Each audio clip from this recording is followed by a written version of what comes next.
जय भीम, नमो बुद्धाय। मैं राहुल सागर आपके लिए लेकर आया हूँ क्लास 10 का टॉपिक जिसका नाम है स्टैटिस्टिक्स। इसका क्वेश्चन ले लिया हमने। If the mean of the following distribution is 27, mean की वैल्यू दे रखी है। आप एक चीज समझना, इस क्वेश्चन के अंदर दो चीज होंगी। या तो सिंपल सिंपल मीन की वैल्यू फाइंड आउट करनी होगी, जिसमें आपको न्यूमरेटर फाइंड आउट करना होता है, जो फ्रीक्वेंसी इनटू टर्म्स होते हैं divided by sum of frequency होता है।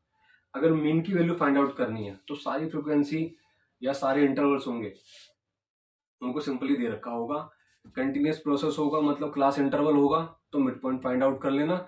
या रखे रखा है उन्होंने एक्स की वैल्यू दे रखी होगी, पहली चीज। अगर मीन की वैल्यू दे रखी है, जैसे यहाँ मीन दे रखा है 27, ऑलरेडी मीन की वैल्यू दे रखी है, तो फिर पक्की बात है हमें किसी वेरिएबल की वैल्यू को फाइंड आउट करना होगा। पी के एम एन जो भी हो, वो कुछ नहीं होता, तरीका एक ही है, सिंपल है बस। या तो मीन की वैल्यू दे रखी होगी या नहीं दे रखी होगी, या वेरिएबल फाइंड आउट करना होगा या नहीं करना होगा। आइए क्वेश्चन करते हैं। सबसे पहले तो मीन का फॉर्मूला लिख लेते हैं हम। सबसे पहले कुछ नहीं करना, मीन का फॉर्मूला लिख लो आप। मीन क्या होता है? सिंपल सा है, ये होता है, ये होता है। यहाँ देखो नॉर्मल फ्रिक्वेंसी दे भी रखी है, लेकिन यहाँ नहीं दे रखी एक्स की वैल्यू। हम इसको भी एक्स मानेंगे नहीं, हम इसके मिड पॉइंट को एक्स मानेंगे, ठीक है? क्यों? क्योंकि ये क्लास इंटरवल है। क्या है ये है क्लास इंटरवल, ठीक है? ये क्लास इंटरवल है ये। अब आइए हम क्या करते हैं, calculate the mid point. Calculate the mid point. अब मिड पॉइंट का फॉर्मूला क्या होता है आपको पता ही है। मिड पॉइंट का फॉर्मूला होता है प्रीसीडिंग टर्म, ये वाला preceding term plus next term. Next term होता है ए का दे रखे, दो टर्म दे रखे, दो से डिवाइड कर देंगे, कुछ नहीं होता। जैसे हम इसका फाइंड आउट करेंगे, 0 + 10 का 5 आ जाएगा, 10 + 20 का करेंगे 15 आ जाएगा। इस तरीके से बढ़ता चला जाएगा, ठीक है? कुछ नहीं करना, पिछला वाला टर्म और ये अगला वाला टर्म, इसको हम क्या करेंगे, ऐड कर देंगे। और कुछ है नहीं इसके अंदर, नॉर्मली यही होता है, ठीक है? अब आइए हम इसको वर्टिकली लिख लेते हैं। क्लास इंटरवल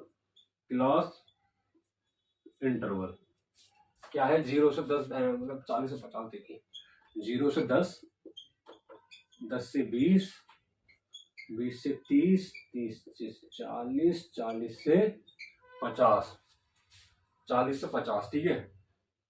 अब फ्रीक्वेंसी लिख लेते हैं हम। फ्रीक्वेंसी क्या है? एफ। फ्रीक्वेंसी है एफ। क्या है? 8p12, 8p12, 13, 10। ध्यान रखना फॉर्मूला, समेशन ऑफ एफ कितना होगा? 8, 12, 20, 20 + 13 33, और ये कितना बन गया? ये बन गया हमारा 43 + p, ठीक है? p की वैल्यू हमें फाइंड आउट करनी है, ये, ठीक है? और नॉर्मली मिड पॉइंट का बनेगा इसका मिड पॉइंट हम इसको मान लेते हैं x। कितना बनेगा? ये बन जाएगा 5, 10 10 का गैप है तो ये 15 बन जाएगा, ये 25 बन जाएगा, ये 30 और ये 45, 35 और ये 45। अब मल्टीप्लाई कर दो, ठीक है, एफ फाइंड आउट करने के लिए। आइए जी, 8 पंजे 40, 15p, 12, 25, 25 10 कितना होता है? 250, 300, 13 और 35, 13 और 35, 350 हो गया। 350 में से 105 ऐड कर दो, 5 5 4, ये हो गया 455, ठीक है, ये हो गया 455 और 450 ये हो गया। आइए इसका समेशन कर लेते हैं। इसका समेशन कितना है? 40 300 340 हो गया। 340 और 450, 340 और 450, 790, 790 हो गया। 455, 5 5 10 और 11, ये हो गया हमारा 1205, सॉरी एक मिनट, 340 340 ये ले लो, 5 5 5 10 9 5, सॉरी ये हो गया 1245। ये कितना हो गया? ये हो गया 1245 हो गया। ठीक है, ये हो गया 1245 प्लस 15p, 1245 प्लस 15p। कुछ नहीं करना, बस ये रहा क्वेश्चन, बहुत इजी क्वेश्चन है। उठा के रख देते हैं, मैं इसको रब कर देता हूँ थोड़ा सा ऊपर से, यहीं से रब कर देता हूँ। मीन का फॉर्मूला पुट ऑन करना है, ये हमें है ही गिवन। ठीक है, मैं लिख लेता हूँ यहाँ पे एक बार को। ये कितने दे रखा हमको? ये दे रखा 27। ये कितना हमने कैलकुलेट करा है? 1245 प्लस 15p, और ये कितना है? ये है हमारा 43 प्लस p। ठीक है जी, आइए अब हम क्वेश्चन को सॉल्व आउट करते हैं। कुछ नहीं करना, आपको वैल्यू पुट ऑन कर देनी है, और आपका the value of p we will find out. बहुत ही इजी क्वेश्चन है। आइए फॉर्मूला पुट ऑन करते हैं। एक्स बार कितना है? 27 है। वो कितना है? 1245 प्लस 15p है। ठीक है, आइए 43 प्लस p, 43 प्लस p।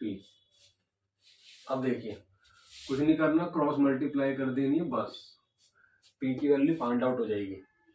अब मल्टीप्लाई करते हैं 27 इंटू 43, 27 इंटू 43 ही करते हैं नॉर्मली। 3 सत्ते 21, 7 चौक 28 और 2 30।